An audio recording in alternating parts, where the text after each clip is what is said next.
Here are 3 things that might be slowing down your child's progress. Hi, I'm Katie. I'm a BCBA and an SLPA, and the first one is not collaborating through educators and other therapists. For example, I once worked with a kiddo who ABA at home, we were doing verbal vocal communication and paired with sign language, whereas he had an outside speech through insurance and she was just working on verbal vocal language with him and pronunciation of words, a couple of visuals here and there depending on what she was working on, but that was about it.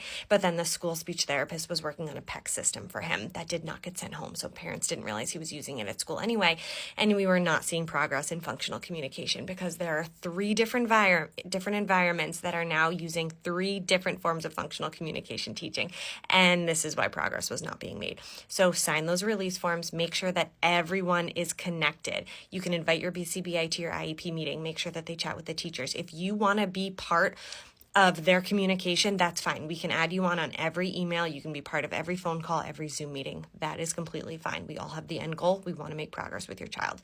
The second one is not being on the same page with your partner, with your spouse, with anyone who is a guardian or a caretaker of this child. So for instance, we have a lot of families who will end up giving different forms of reinforcement and consequences, and they're not following the behavior plan. Work with your BCBA to make sure that the behavior plan is easily followed and that everyone understands it. Because if behavior is not decreasing, there's a good chance that it's being reinforced somewhere. So we need to figure out who's reinforcing that behavior, and everyone needs to be on the same page. And a lot of times the families we work with, they just have different parenting strategies. Mom and dad parent differently.